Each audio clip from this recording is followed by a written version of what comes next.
Tell me some of the stories about Rodney being the protector. When we had the paper route, it was me, Howard, and Rodney. It was probably about 4 or 5 of them. They were going to jump on Rodney. And Rodney said, y'all get right at the little building where we had to go pick our papers up. He said, y'all get up under there. We got up under there. He got a shovel. He beat 5 dudes off of us with a shovel. From that day on, we didn't have no more trouble out of them.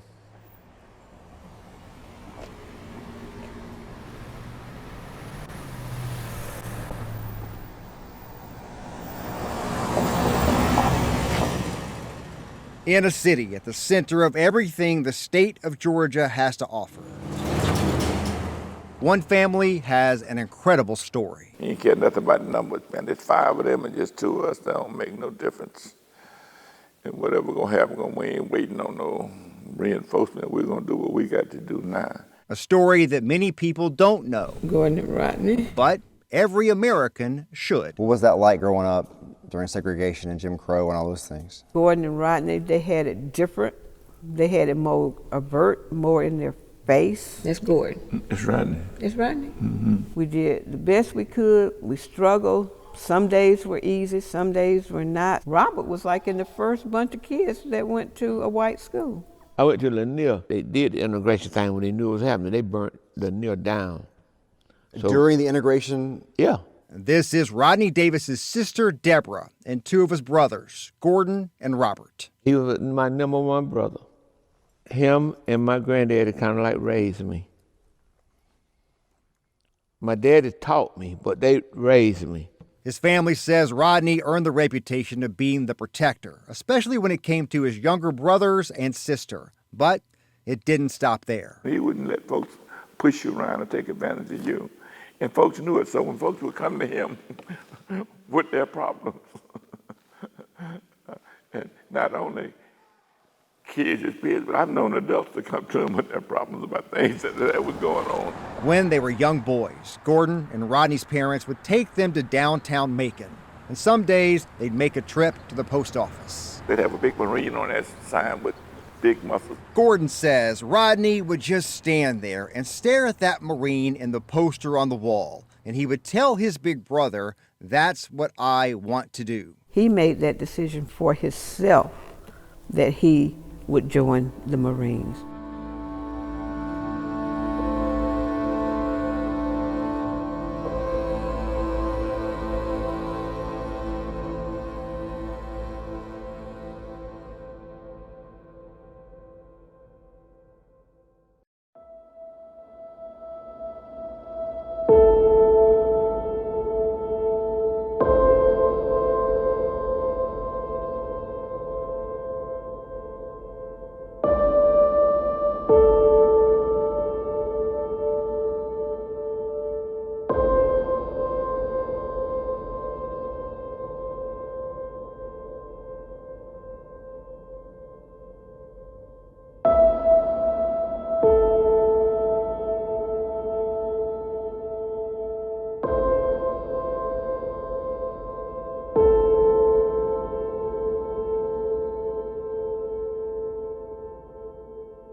In March of 1969, the White House sent an airplane to bring the Davis family to Washington, D.C.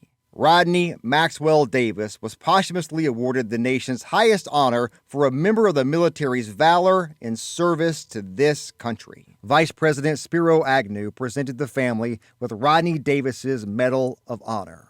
There at the White House, his parents, his brothers, Gordon, Howard, and Robert, and his sister Deborah, along with his widow Judy and daughters Nikki and Samantha. There's that picture of you guys at the White House. Mm-hmm. And you're, that's my screensaver. How old are you in that picture? I don't think probably 2 or 3. Two, yeah. 3, yeah. So that's your screensaver? That's my screensaver. What do you think when you look at that picture? You know what? That gives me courage. Like, if I'm having a bad day, I look at that picture, and if I'm like kind of antsy about something, I look at that and I go, you know whose child you are. You know, you belong to Rodney Davis and Judy Davis. You better, yeah. It gives me courage.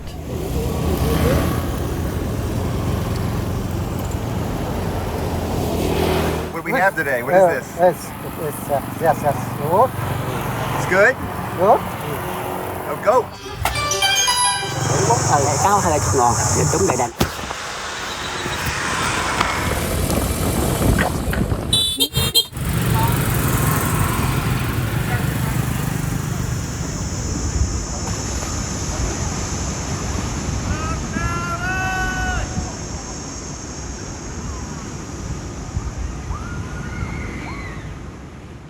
Rodney Davis was assigned to what's known as 1-5, 1st Battalion, 5th Marine Regiment, 1st Marine Division. In mid-August 67, he reported for duty to Bravo Company's 2nd Platoon. He sacrificed more than what any man was asked to do.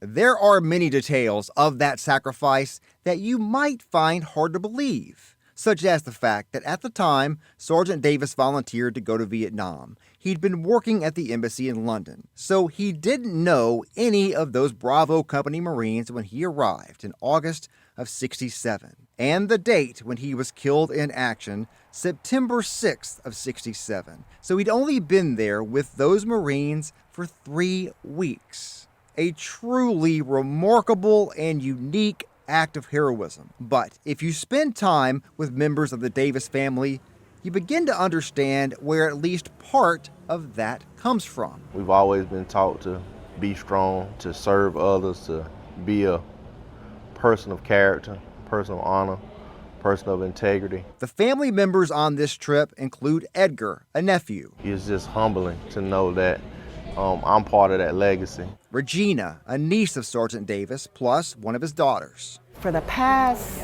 month or 2 months, it's been a lot of reflection for me, a lot of tears, like a lot of emotions I did not think I would have. And this is Davis Hollis. Sergeant Rodney is my great uncle. He's my grandfather's brother. Davis is the son of Regina and John Hollis. All those people wouldn't have survived that day. They wouldn't have, their kids, their progeny wouldn't exist today if Rodney Davis didn't act like a hero at that critical moment. A few years ago, John wrote a book about Rodney Davis. The book goes into great detail about the Davis siblings growing up in Jim Crow era Georgia. I remember talking with Sergeant Davis's mother, the late Ruth Amanda Davis, before she passed away, and telling her I wanted to write a book on her son, and what I wanted to do to bring his story to light and to honor him. But it wasn't until I dove into the research that I found out the different aspects of it, that all 5 of those gentlemen in that trench with him, all 5 of those Marines, his Marine brothers, that all 5 of them were white. Now, I want to make sure you heard what John just said right there. He uncovered a fact that until just a few years ago, the Davis family did not know. All 5 of those Marines, his Marine brothers, that all 5 of them were white. Now think about that. Rodney Davis joined the Marine Corps in 1961. Growing up, he was never allowed to sit in a classroom with a white student. And just a few years after that, at the age of 25, he sacrificed his life to spare the lives of 5 white Marines. Macon was still in the Jim Crow South. So those same Marines that he fought and died with in 1967, he would have been allowed to eat in the same restaurants with them. But Rodney Davis loved his country, and he loved his fellow Marines that much, to willingly give up his own life to save theirs. It takes a special man to fight for a country that's denied him full rights as a citizen. So each of these blue symbols represents a Marine platoon from Bravo Company. A small group traveled to Vietnam, and I put them in order that it's reported that they entered into the area. To take the Davis family to the location Rodney Davis fell onto that grenade. I need a 3-to-1 advantage according to U.S. doctrine to give my forces the best chance of success. A couple of veterans here have done this type of work in the past. Some veterans come back here and really want and need to sit in the same foxhole they sat in during a battle. And it doesn't always go that way. But fortunately for this family, we were able to pinpoint the exact location. Retired Marine Corps Major Chuck Casey and retired Army Colonel Martin Jeremy Bowling. It's a real responsibility to do justice for someone like Sergeant Davis. In our nation's history, just over 3,500 Medals of Honor have been awarded. Some of those stories are well known. There have been movies made about several of those heroes, such as Desmond Doss or Alvin C. York. But there's been no Rodney Davis movie. His story is not as well known. Colonel Bowling is a native of Chattanooga, about a 3-hour drive from Sergeant Davis's hometown. Why did I not know this story? This story was there when I was growing up in the 70s and 80s and 90s. So if I am an example of a young man from that region, that's all the proof that you need. The story needs to be told. A lot has changed in the U.S. and in Vietnam since 1967. That fact helped this team locate the exact spot this historic combat action happened in the floor of this bomb crater. We're talking something about 40 feet across, probably 10 feet deep. In the Khe Sanh Valley, that's the place where Marines fought in what's known as Operation Swift. This is one of the worst battles of the entire Vietnam War. There's another veteran that we know who fought in both Operation Swift and Way City. And his comment was, I would rather have gone through 10 Way Cities than one Operation Swift. So to put that in context, those two events happened less than 5 months apart during some of the most intense fighting in the war. The Battle of Way started at the very beginning of the Tet Offensive and is among the most infamous urban warfare battles in Marine Corps history, one of the longest and costliest battles in the war in Vietnam. They fought for 26 days. 142 Marines were killed there. Operation Swift is not as well known as the Battle of Way City. This engagement was fought over 11 days. On September 6th, the day that Sergeant Davis was killed in action, 35 members of the 1-5 Marines were killed. 92 more were wounded that day. They will maneuver into position to begin to return fire there. This is Sergeant Davis and his platoon, Lieutenant Brackeen. Lieutenant John Brackeen was Sergeant Davis's platoon commander. And this is when you see Sergeant Davis step up. John Brackeen's grandson, Steve, is here. How old were you when you first heard parts of the story? I probably first started hearing about it when I was 6 years old. It was always as like the battle where he was behind the tombstones in which he was wounded. To put a finer point on just how intense the fighting was, according to John Hollis's book on Rodney Davis, 2nd Platoon was 48 Marines strong on the morning of September 4th. When they returned to their combat outpost on the 8th, only 11 of those Marines were healthy enough to stay in the fight. 8 of those 11 still had injuries significant enough to be awarded the Purple Heart. He was wounded in the hand. He was also that day shot in his notebook. The machine gun burst came so close to him that it ripped his clothes off, and he was essentially naked on the battlefield. This is the map Lieutenant Brackeen used during Operation Swift. There are still bloodstains from September 6th, 1967 on this map. Here and here. That firefight that day was something that traumatized your grandfathers. Tell me a little bit about that. I think it did. I think September 6th was whenever we would have a conversation about Vietnam or about war, that was the one that he would specifically refer to. And if I'm placing myself in his shoes, I think you come back with a bit of survivor's guilt. 5 men in a trench, one heroically sacrifices himself on a grenade. Why do I get to survive? Why do I get to continue to grow my family? Well, the growth of a family and the memories created stopped for another family. And I think that lived on with him. And it's something that I think about to this day, right? Like, what could have been the possible outcomes for the Davis family if someone else had done that? The Marines are ordered to fix bayonets because now hand grenades. The reports are that when the hand grenade would come into the crater, and everybody would climb out of the trench as fast as they could, just to give themselves a split second to survive. At this time, 2 hand grenades come into the trench at once. By luck, the grenade on the lip of the trench exploded first, so they all started climbing out of the trench. And my grandfather says what he remembered was trying to climb out of the trench and doing this because he knew it was going to explode at any moment. And they hear a thud. And all the reports are that they knew immediately that something sounded different. It didn't sound like the hand grenades that had gone off previously. They knew something was different. And when they rolled back into the trench, Sergeant Davis had fallen on the grenade and saved the rest of his platoon mates around him. So we're about 30 minutes out from the site. We are on the way to the event that we all came here for.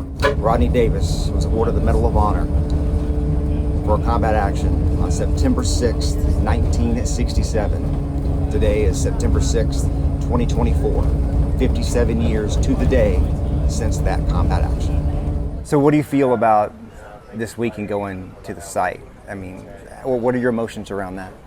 It's kind of like I don't know how I'm going to react because I feel so antsy about it, because it's not like going to the cemetery. It's kind of like this is where it happened. So, and then when John was like, you know, this is the spot, and it's like, so I don't know what my reactions are going to be, because I feel like I'm going to be overwhelmed, but I don't want to.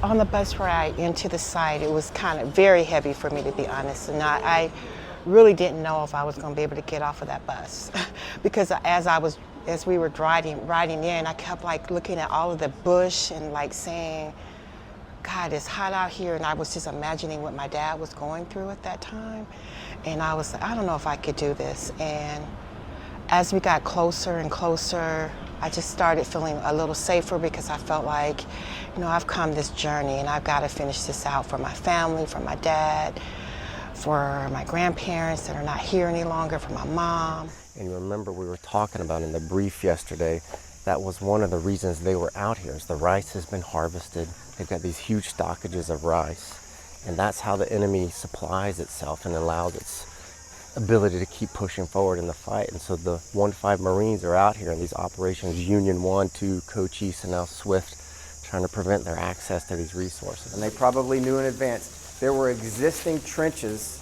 existing ditches here amongst this heavy vegetation that they could use for cover and concealment. Do you want to go down in, or you want to stand up? Nope. You mean down there? Yeah.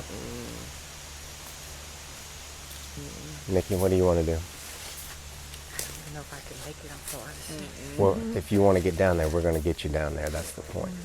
We got a whole team of folks who are going to get you down there.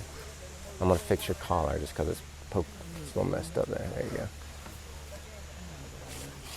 We can get you down over there. It's not too steep.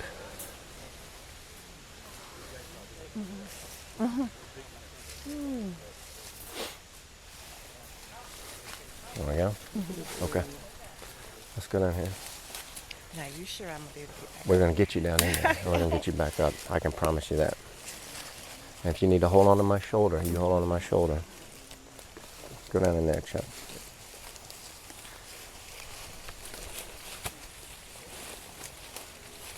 Why don't you just take my arm like we're walking down the aisle? There you go. And I got you, I promise. You hold on to that.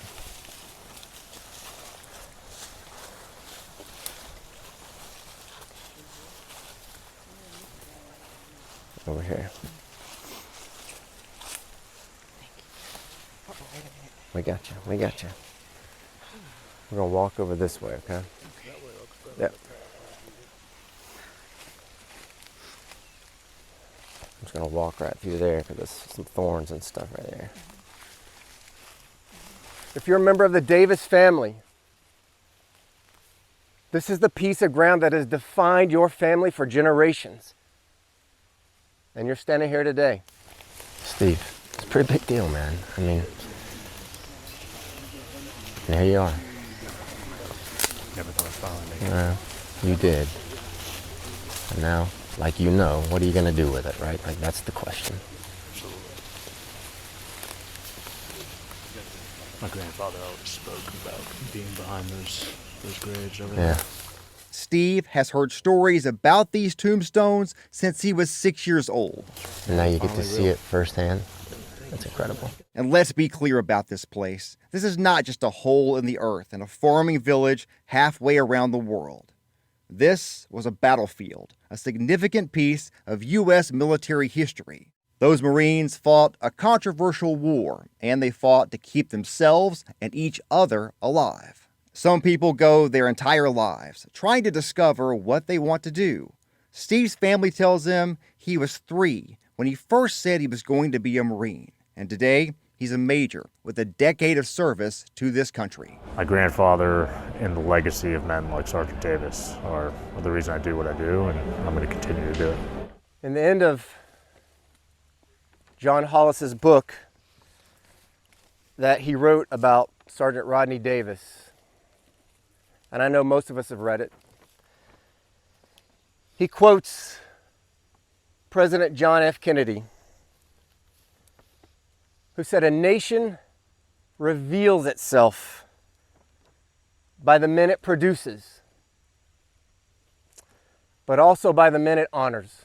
I've put a lot of thought into what to say out here, and frankly, there are no words to say what I'm feeling. I can't imagine what you're feeling.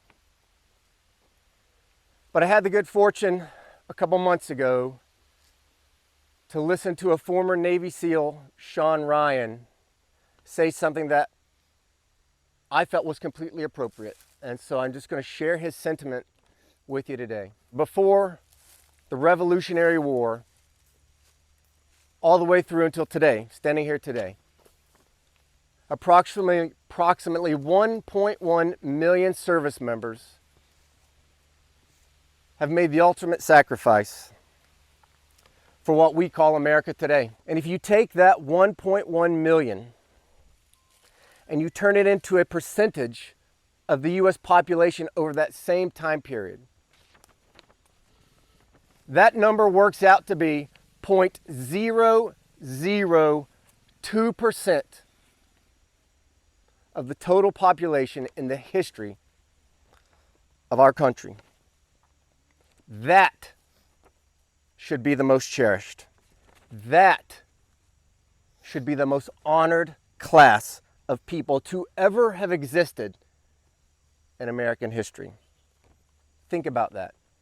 1.1 million, 0.002%. That's what President Kennedy was talking about, who we honor. And that's who we're here honoring today. I think a lot of us might ask things like, how do we honor them? What can we do to honor them? And so I'll tell you this. When you go home at the end of this week and you look at yourself in the mirror, maybe you're getting ready for bed, whatever you're doing in the end of the evening, you ask yourself one question. Was I an American worth dying for today? That's how you honor them. This story has taken us from Linwood Cemetery in Macon, Georgia, all the way across the world back to where it all started here. When I first heard the story and I fully absorbed what it was when I was a bit older, I learned about the selflessness and the virtue of self-sacrifice that my uncle showed here. In my eyes, to not learn from the story is to fail what he wanted us to learn. For the rest of my life, I will preach this practice and practice the ideals that my uncle sacrificed himself for. Nikki, we're just going to take a few more minutes here. You take your time quietly, and when you guys are ready to go, that's when we'll go.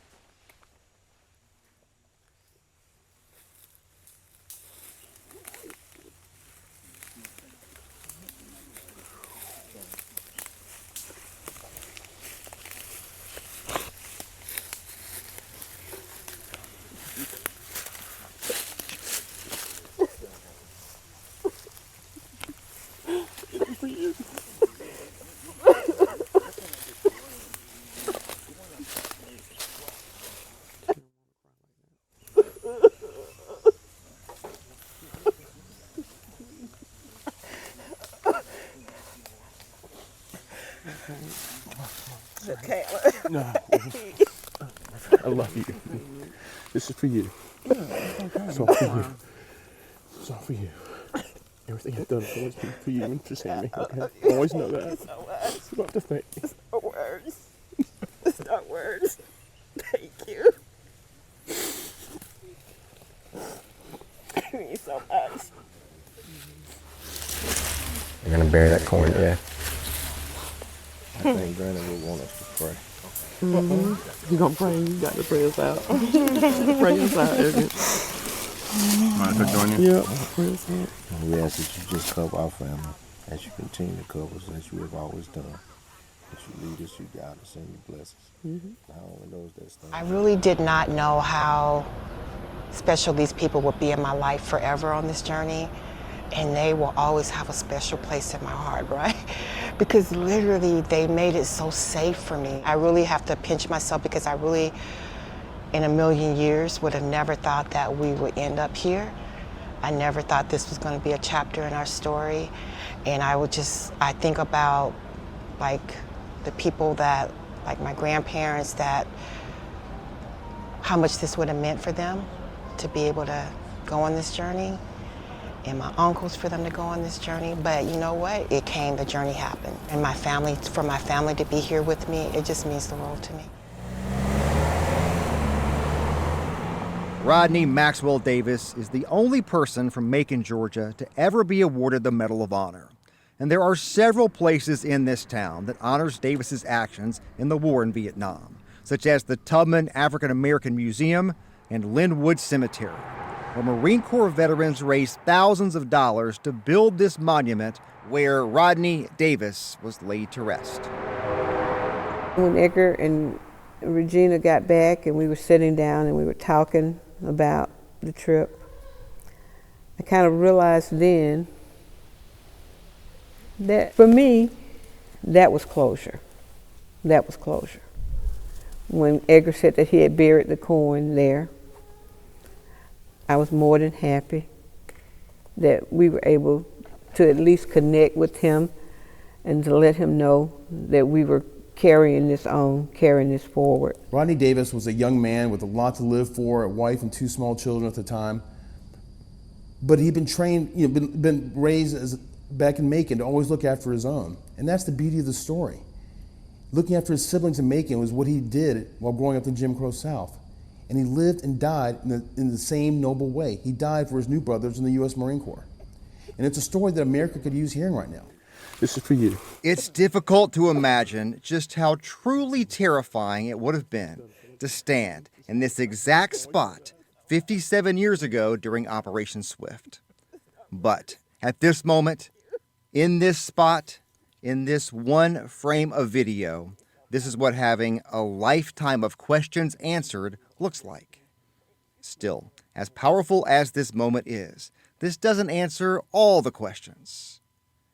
On the day Rodney Maxwell Davis died, 34 other 1-5 Marines were killed in this tree line, in these rice paddies, in this valley. How many of those families could benefit from their own moment of healing, just like this one? It's clear to us that there's a need for this. None of us ever set out to do these things, but we understand it's bigger than us. We fully acknowledge that there are a lot of other families and Vietnam veterans that need this. And if we can give it to them, we're going to give it to them. We owe it to them. Take your time.